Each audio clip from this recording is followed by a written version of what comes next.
अस्सलाम वालेकुम। मेरा नाम तौसीफ़ है और क्रिकेट से ताल्लुक़ है। न्यूज़ीलैंड में मुकीम हूँ। ओरिजिन इस्लामाबाद पाकिस्तान से है। अच्छा, आज की जो वीडियो है वो आजकल मैं वीडियोस बना रहा हूँ वैसे भी वॉक एंड टॉक, क्योंकि हमारे यहाँ लॉकडाउन चल रहा है तो मैं चलते फिरते वीडियोस बनाता हूँ क्रिकेट के बारे में। आज की जो वीडियो है स्पेशली वो न्यूज़ीलैंड ने जो पाकिस्तान का टूर कैंसिल किया और लास्ट मिनट में उसके ऊपर है। काफ़ी सारे पाकिस्तानी दोस्त हैं जो सख्त नाराज़ हैं न्यूज़ीलैंड गवर्नमेंट से, न्यूज़ीलैंड क्रिकेट से। और कुछ उसमें ठीक बात भी है और कुछ मेरे ख्याल है थोड़ी सी ज़्यादती भी कर रहे हैं। तो आज जो मैं वीडियो है इसमें ऑब्वियसली ये चीज़ डिस्कस करूँगा। थोड़ा सा बैकग्राउंड इस टूर का ये है कि वो तो पहले से ही स्केड्यूल था कि ये टूर होना है। थोड़ा सा कोविड की वजह से थोड़े से डाउट्स थे, तो पाकिस्तान गवर्नमेंट ने न्यूज़ीलैंड को ऑफ़र की कि हम जो है वो पाकिस्तान क्रिकेट बोर्ड ने सॉरी कि हम कोई तमाशाई नहीं लाने देंगे। तो न्यूज़ीलैंड ने डिक्लाइन कर दिया। 25% जो है वो स्पेक्टेटर्स को अलाउ किया कोविड की वजह से। इसका सिक्योरिटी से मेरा ख्याल है कोई ताल्लुक नहीं था। एनीवेज उसके बाद थोड़ी सी अफगानिस्तान में डेवलपमेंट हुई जुलाई अगस्त में। तो उसके बाद न्यूज़ीलैंड के जो सिक्योरिटी पर्सनल हैं जो काफ़ी अरसे से आपको शायद याद हो 2002 में भी न्यूज़ीलैंड की जो कराची में मैच के बाहर जो है वो धमाका हुआ था, नॉट मैच के बाहर, होटल के बाहर। तो उसमें भी जो है वो रेक डिकेसन जो इनके सिक्योरिटी पर्सनल हैं जो सब कुछ ये देखते हैं, उन्होंने ही किया था क्या कहते हैं सिक्योरिटी क्लियरेंस। तो एनीवेज तो उन्होंने सिक्योरिटी क्लियरेंस इसकी कर दी थी और कोई इशू नहीं उनको नज़र आ रहा था in comparison to what has happened recently.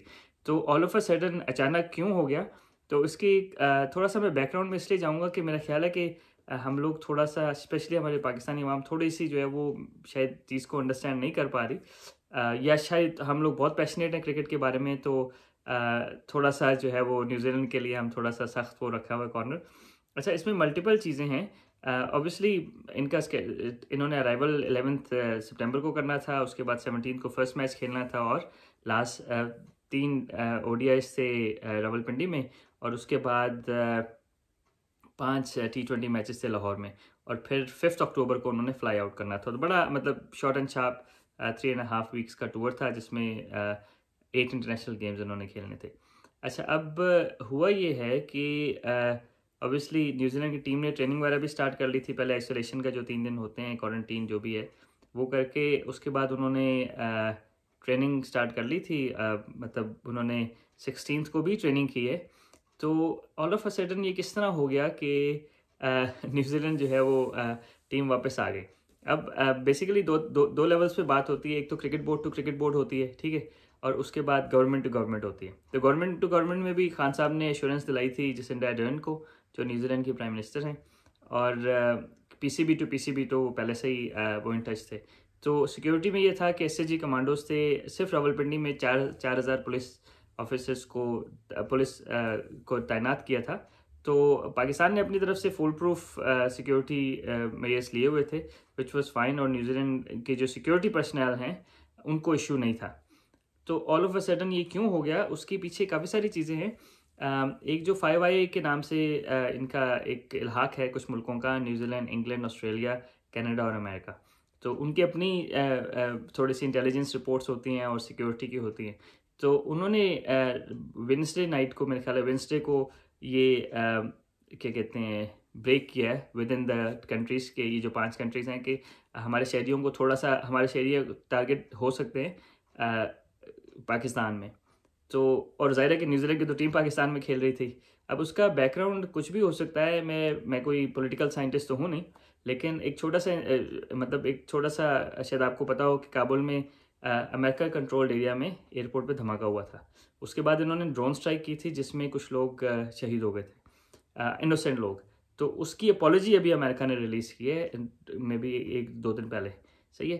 तो आई थिंक इसका कोई लिंक है कि उसके रिएक्शन के तौर पे शायद कुछ ना आ जाए। इससे पहले अभी से तकरीबन 21 अगस्त को इंडिया का द संडे गार्डियन है, वो इंडिया का गार्डियन है, इंग्लैंड वाला इससे कोई ताल्लुक नहीं है। उसमें अभिनंदन मिश्रा हैं, उन्होंने रिपोर्ट ली थी कि जी न्यूजीलैंड क्रिकेट टीम के ऊपर पाकिस्तान में तालिबान अटैक करेंगे, या फॉर्मर तालिबान एहसान अटैक करने की प्लानिंग कर रहे हैं। अब हो सकता है कि उन्होंने कोई वैसे ही अपनी तरफ से लगा दिया हो, क्योंकि उसके बाद ही न्यूजीलैंड के सिक्योरिटी पर्सनल जो सिक्योरिटी ऑफिसर हैं उन्होंने न्यूजीलैंड क्रिकेट के उन्होंने ये क्लियर किया है पाकिस्तान का टूर। तो एक तो वो, उसके अलावा कोई ऐसी रिपोर्ट आई नहीं। तो आई थिंक कि ये जो अलर्ट इशू हुआ है मेरे ख्याल है वेंसडे को, फिर थर्सडे को न्यूजीलैंड टीम ने ट्रेनिंग भी की उसके बाद। तो ऑब्वियसली न्यूजीलैंड क्रिकेट और न्यूजीलैंड गवर्नमेंट का कुछ इसमें इंटरेक्शन हुई होगी इस दौरान। और फिर न्यूजीलैंड क्रिकेट बोर्ड ने पाकिस्तान क्रिकेट बोर्ड को बताया है न्यूजीलैंड के 10 बजे और पाकिस्तान के सुबह 3 बजे जुम्मे को। तो विच मीन्स कि ऑब्वियसली कुछ लेट प्रोसीडिंग्स हुई होंगी, मतलब थर्सडे से so within I would say 8 hours of New Zealand team's training in Rawalpindi और at Rawalpindi Stadium उनको बता दिया कि यार नेक्स्ट दिन आपने कमरे से नहीं निकलना सुबह, और पाकिस्तान क्रिकेट बोर्ड को बता दिया। अच्छा, पाकिस्तान क्रिकेट बोर्ड का बहुत रिएक्शन है कि यार ये हमसे बात कर लेना। तो प्रॉब्लम ये है कि न्यूजीलैंड क्रिकेट बोर्ड जो है वो उनका ये है नहीं ना अब डोमेन, क्योंकि ये बात चली गई है न्यूजीलैंड गवर्नमेंट के साथ, और New Zealand government already Pakistan government से पहले बात कर चुकी थी जो भी उनके थे, और वो जो भी सिलसिला था। अब क्योंकि उनकी अपनी जो उनको जो हाईएस्ट जो इंटेलिजेंस रिपोर्ट मिली है कि उसमें इनके लिए डेंजर हो सकता है, और न्यूजीलैंड कभी भी रिस्क नहीं लेगा अपने क्या कहते हैं प्लेयर्स को इस तरह के, अपने सिटीजन्स को इस तरह, स्पेशली जब उनको अलर्ट मिल गया ना एक। तो होता ये कि अब उन्होंने शायद वो अलर्ट्स ऑल न्यूजीलैंड सिटीजन्स के लिए पाकिस्तान में डाल दिया हो कि यार अभी वेस्टर्नर्स को अटैक हो सकता है ना अभी पाकिस्तान में, जो भी सिचुएशन है और जो भी उनको थ्रेट्स मिले।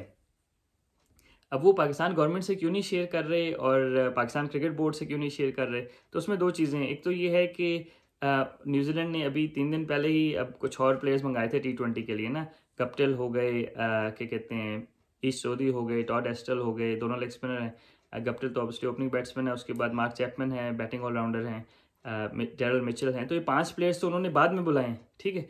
तो एक चीज़ है कि बड़ी क्लियर है मेरे हिसाब में कि न्यूजीलैंड ने कोई प्लान नहीं किया था पाकिस्तान को डिस्ग्रेस करने के लिए, ठीक है।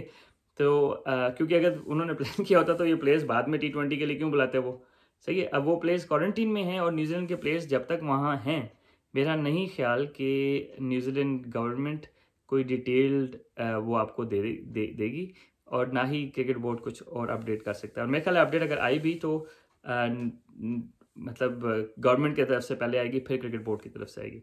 अच्छा, अब जो है वो ऑब्वियसली पाकिस्तान का इसमें नुकसान बहुत ज़्यादा हुआ है। अगर ये टीम आती ही ना तो कोई इतना नुकसान ना होता, लेकिन क्योंकि वो आ गए हैं और आके गए हैं, तो अब अगर 5 आई आप देखें तो ऑस्ट्रेलिया इंग्लैंड भी उसी में आता है, ठीक है, उसी कोलिशन में। तो अब इंग्लैंड ने नेक्स्ट मंथ टूर करना था, मेन और वुमेन दोनों ने, ठीक है। उसके बाद ऑस्ट्रेलिया ने टूर करना था फरवरी मार्च में पाकिस्तान का नेक्स्ट, और न्यूजीलैंड वुमेन टीम ने भी शायद उसी टाइम करना था। तो अब ये सारे जो है वो पाकिस्तान ने जो पिछले 4-5 साल से मेहनत की थी, साउथ अफ्रीका आया, वेस्ट इंडीज़ आया, मेरे ख्याल है बांग्लादेश, श्रीलंका और जिम्बाब्वे, तो काफ़ी सारी टीमों को एंटरटेन किया। उसके बाद PSL में न्यूजीलैंड के प्लेयर्स खेलते रहे काफ़ी सारे पाकिस्तान में, और मेरे कुछ दोस्त भी हैं जो आते जाते रहे, मतलब PSL भी कुछ खेले हैं और इस टीम के साथ भी कुछ हैं। तो मैं चाह रहा था कि उनसे भी फीडबैक लूँ कि उनको पाकिस्तान कैसा लगा। इससे कॉलिन मनरो से मेरी पहले बात हुई थी तो विंटर में, तो वो कह रहे थे कि यार उनको इस्लामाबाद बड़ा अच्छा लगा, वो ऊपर मनाल जो ऊपर जगह है पहाड़ के उधर गए, खाना बड़ा ज़बरदस्त था उधर ये वो। तो आई वॉज होपिंग कि यार ये बाकी जो प्लेयर्स हैं ये भी अगर होके आते हैं तो इनसे थोड़ा फीडबैक लेते हैं कि इनको कैसा लगा और सब कुछ। तो अनफॉर्चुनेट है ये सारा सिनारियो। और PSL जिस तरह पाकिस्तान में हो गई और पाकिस्तान ने इतने टीम्स बुला लिए, तो सारा जो हार्ड वर्क है ना वो ज़ाया होता हुआ नज़र आ रहा है। और पाकिस्तान जो क्रिकेट बोर्ड है उसकी डिसअपॉइंटमेंट से आप अग्री करते हैं कि यार मतलब है, लेकिन हमारा एक चीज़ है ना कि यार अब एक चीज़ हो गई और अनफॉर्चुनेट है और पाकिस्तान इसमें रिसीविंग एंड पे है, लेकिन अब इसका ये मतलब नहीं है कि यार किसी ना किसी का कसूर होगा। बाज़ ये होता है कि किसी का भी कसूर नहीं होता, सही है, लेकिन आपका नुकसान हो जाता है। तो I think we accept it as that कि हम जिस दुनिया में रहते हैं उसमें इस तरह की चीज़ें होती हैं। अनफॉर्चुनेट है, नहीं होना चाहिए था, लेकिन न्यूजीलैंड क्रिकेट के हाथ में मेरा नहीं ख्याल कि कुछ था, क्योंकि न्यूजीलैंड गवर्नमेंट से ऊपर से ऑर्डर्स आए। तो न्यूजीलैंड क्रिकेट को प्लीज़ बुरा भला ना कहें। जहाँ तक न्यूजीलैंड गवर्नमेंट का ताल्लुक है तो होपफुली वो जब प्लेयर्स उनके आ जाएंगे वहाँ से निकल आएंगे तो उसके बाद वो शायद कोई स्टेटमेंट रिलीज़ करेंगे डिटेल में कि उनको क्या थ्रेट से और क्या था। आई थिंक इनका शायद जो है वो जो ड्रोन अटैक हुआ था काबुल में या जहाँ भी अफगानिस्तान में हुआ था, शायद उससे कुछ लिंक हो कि जिसके बाद इनकी सिक्योरिटी जो है अलर्ट थोड़ा सा चेंज हो रहा हो, स्पेशली क्योंकि अमेरिका वालों ने एक्सेप्ट कर लिया कि यार उनसे गलती हुई है और उन्होंने अपॉलॉजी भी दी कि उन्होंने अनफॉर्चुनेटली मिसअंडरस्टैंड किया और उनकी जो इंटेलिजेंस थी वो एक्यूरेट नहीं थी। अच्छा, एक और चीज़ है जो मैं लाजमी एड्रेस करना चाहूँगा कि काफ़ी सारे लोग इसको कहते हैं यार देखो हम तो पाकिस्तानी काफ़ी सारे शहीद हो गए थे क्राइस्टचर्च मॉस्क अटैक में, उस टाइम इनकी इंटेलिजेंस कहाँ थी और जो कुछ भी था। देखें वो कम्प्लीटली डिफरेंट सब्जेक्ट है। हाँ ये ज़रूर है कि उसमें इनका ज़्यादा कि इंटेलिजेंस लैब्स हुआ था, वो न्यूजीलैंड का अपना हुआ था इंटरनल ना। और सेकेंडली ये कि उसमें बिल्कुल नो डाउट मुसलमानों के साथ ज़्यादती हो गई और जिस तरह जो वो सब कुछ हुआ, और बांग्लादेश की टीम भी बिल्कुल करीब थी। अनफॉर्चुनेट था, लेकिन अब ये देख लेना कि जब पाकिस्तान की टीम दोबारा आई है तो वो खुले घूम रहे हैं ना, मतलब कोई इस तरह उनको सिक्योरिटी पर्सनल की ज़रूरत नहीं है। लेकिन आप ये नहीं कह सकते कि यार पाकिस्तान में अगर हम किसी इस तरह टीम को खुला छोड़ दें और उनको कोई डेंजर ना हो ना, ख़तरा ना हो किसी किस्म का, तो आई थिंक न्यूजीलैंड गवर्नमेंट ने अपनी तरफ से पूरा फैसिलिटेट किया मुसलमानों को। उसके बाद कोशिश की कि थोड़े अरसे तक मस्जिदों में भी और उन्होंने काफ़ी सारे उसके बाद चीज़ें इम्प्लीमेंट की हैं। तो आई थिंक ये दोनों को कनेक्ट करना शायद अनफेयर होगा। उधर न्यूजीलैंड सिक्योर जो इंटेलिजेंस का बिल्कुल लैप्स हुआ था, क्राइस्टचर्च वाला जो इंसिडेंस हुआ है डेफिनेटली हुआ था। लेकिन अब ये मतलब तो नहीं है कि यार अगर हम हमारे लोगों ने उधर कुर्बानी दिया तो ये लोग इधर कुर्बानी दे दें, सही है। तो आई थिंक कॉमन सेंस यही है कि गवर्नमेंट लेवल पर डिसीजन हुआ है, उनके गवर्नमेंट का बयान पहले आने दें। आई थिंक कि जब प्लेयर्स वापस आ जाएंगे उसके बाद ही वो बयान देंगे और फिर हम देख सकते हैं कि यार क्या हुआ। अच्छा, अब दो चीज़ें और रह गई हैं। एक तो ये है कि कंसिस्टेंटली लोग कह रहे हैं कि यार इंडिया इसमें इन्वॉल्व है ना। जिस तरह मैंने वो रिपोर्ट भी बता दी कि अभिनंदन मिश्रा जो हैं द संडे गार्डियन के, उनकी रिपोर्ट है 21 अगस्त की, ठीक है। अब कहने का मेरा मकसद ये है कि उसके बाद सिक्योरिटी क्लियरेंस मिल गई थी, ठीक है। तो मेरा नहीं ख्याल कि इंडिया का इससे कोई लिंक है, और न्यूजीलैंड जेन्युइनली खेलना चाह रहा था क्योंकि उन्होंने बाकी प्लेयर्स भी बाद में बुलाए हैं। और मेरा नहीं ख्याल कि न्यूजीलैंड इतना सिनिकल होगा जिस तरह हम समझ रहे हैं कि यार हमें पाकिस्तान के खिलाफ होगा ये वो। मेरा नहीं ख्याल, ये कोइंसिडेंस है कि सारी सिचुएशन इस तरह डेवलप हुई और ऐसी टाइम पे डेवलप हुई जिसमें अनफॉर्चुनेटली क्या कहते हैं न्यूजीलैंड को पुल आउट करना पड़ा। तो आई थिंक कि हाँ, रमीज़ अहमद साहब का भी बयान है, बाकी शोएब अख्तर का भी बयान है कि किल्ड क्रिकेट, और विच इज़ फेयर कि क्रिकेट को बहुत, पाकिस्तानी क्रिकेट बोर्ड को फाइनेंशियली भी बहुत ज़्यादा लॉस होगा, not just this series but अगले 2 साल तक फिर आपको रेपुटेशन बिल्ड करने में लग जाएंगे। तो वो बिल्कुल मैं 100% agree. Partially disagree with Ramiz Raja क्योंकि वो वेल ट्रेवल्ड हैं, he is got friends, cricketer friends and commentating friends in New Zealand and everything. He should know better, he should know कि न्यूजीलैंड क्रिकेट बोर्ड जो है ना वो उनको आप आईसीसी में देख लेंगे, धमकी दे दे, जो कुछ भी कर रहे हैं। I don't think that was necessary. I know कि he is just taken up a role हफ्ता पहले और ऑल ऑफ अ सडन ये हो गया, और उनको ज़ाहिर है कि फ्रस्ट्रेशन तो होगी। लेकिन on top of everything New Zealand जो है वो क्रिकेट इसमें बड़ा लिमिटेड इनपुट है। After New Zealand government has given a sort of a final verdict कि यार आपने आना ही आना है वापस, तो न्यूजीलैंड क्रिकेट को ना धमकाएं। हाँ ये ज़रूर है कि आपका जो नुकसान हुआ है वो आप बिल्कुल उनसे पूछ सकते हैं कि कह सकते हैं कि हमारा नुकसान पूरा करें, आईसीसी पूरा करें, जो कुछ भी है। क्योंकि सिक्योरिटी पर्सनल को भी आपने पाकिस्तान ने फैसिलिटेट किया होगा। उसके बाद पाकिस्तान ने सारी प्लानिंग की है, रावलपिंडी में, लाहौर में किस तरह करना है सब कुछ। I mean I know it would take a lot of time and effort and energy and everything, and all of a sudden this happens. तो unfortunately it has happened, and unfortunately sometimes you don't have someone to blame. Or it's unfair to blame unless you know the whole story, and I think it will be probably within a week or so that we will find out more. Very disappointing, और cricket के लिए बहुत बुरा हुआ है और नहीं होना चाहिए था, लेकिन this day and age anything can happen. जिस तरह इंडिया ने लास्ट टाइम इंग्लैंड से जो है वो एक टेस्ट मैच ही खाली किया था, तो उसका कितना शोर में अच्छा, और उसका रीज़न ऑब्वियसली कोविड था, इसके और रीजन है। So hopefully I've tried to sort of try to give the other side of the story from New Zealand end.